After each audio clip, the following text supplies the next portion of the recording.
मैं अटल हूँ। अटल जिसे टाला ना जा सके। बहुत सारे पॉलिटिशियंस ऐसे होते हैं जिनको आप चाहते हैं कि वो टल जाएं तो अच्छा है।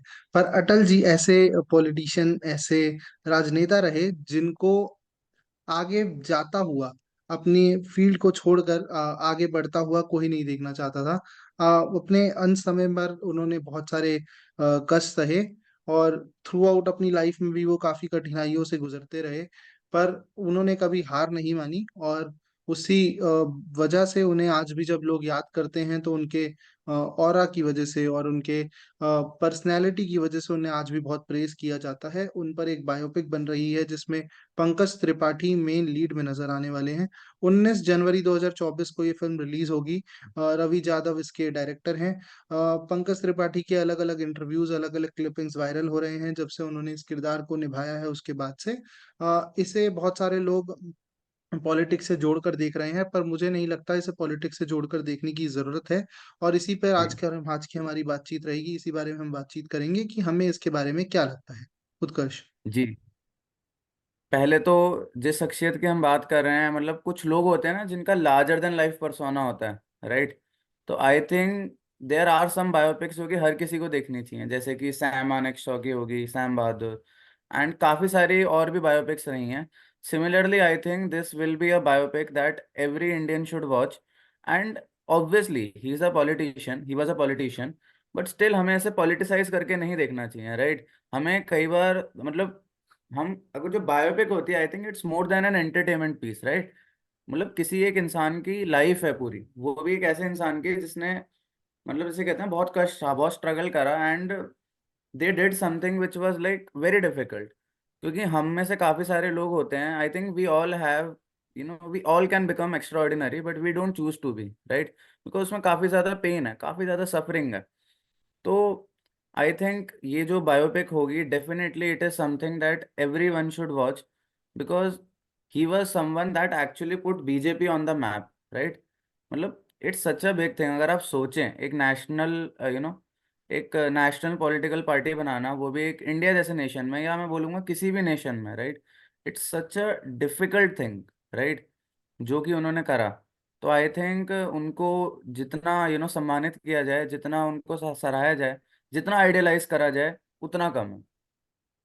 और बात पॉलिटिक्स की भी नहीं है, मुझे लगता है उससे काफी बढ़कर है। जब वो जी। लोकसभा में कहते हैं कि सरकारें आएंगी जाएंगी, पार्टियां बनेंगी बिगड़ेंगी, पर देश नहीं टूटना चाहिए और देश नहीं बिखरना चाहिए। तो हाँ। वो जो लोकसभा की उनकी स्पीच है, उसे देखकर लगता है कि एक इंसान कितना पैशनेट है अपने काम को लेकर, हम्म। अपने व्यक्तित्व को किस तरीके से वो आगे बढ़ाना चाहता है और उस पर काम करना चाहता है। तो उनके लिए उनकी जितनी तारीफ की जाए कम है। उनकी बहुत सारी स्पीचेस वायरल होती रही हैं समय समय पर।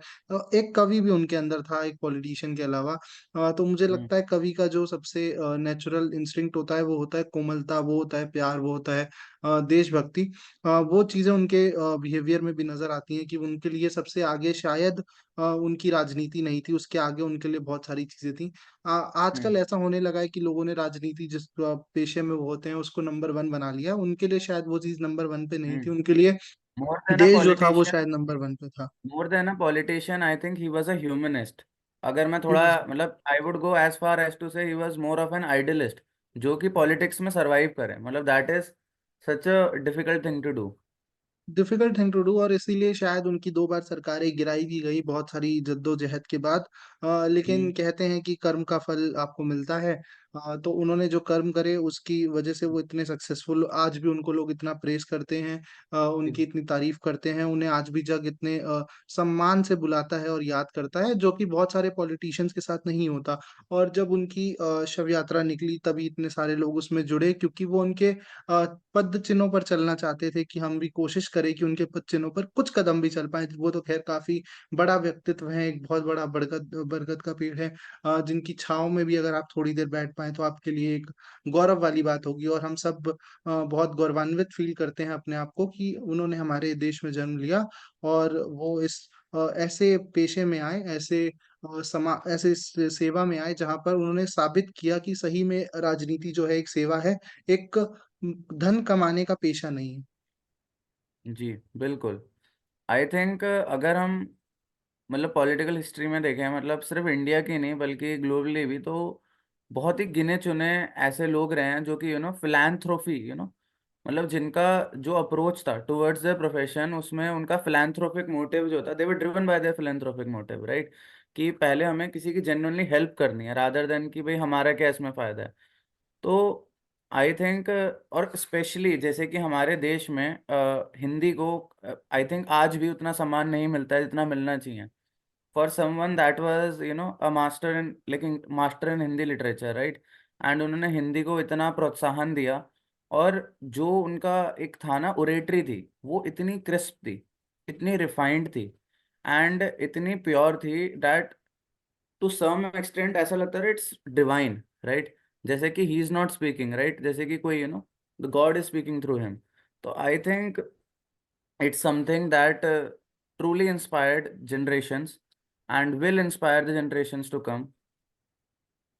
या बिल्कुल सही बात है। और जैसा उनका व्यक्तित्व विराग कि हमेशा मुस्कुराते रहे। कई बार ऐसी बातें होती थी जहां पर उन्हें गुस्सा आना चाहिए, वहां पे उनको हंसता हुआ देखकर एक सुकून मिलता है कि एक इंसान अपनी सोच को लेकर इतना सशक्त है, इतना सक्षम है, और इतना ताकतवर है अपनी सोच में कि उसकी सोच के आगे आप उसको क्रोध भी नहीं दिला पा रहे हैं। तो वो देखकर बहुत अच्छा लगता था।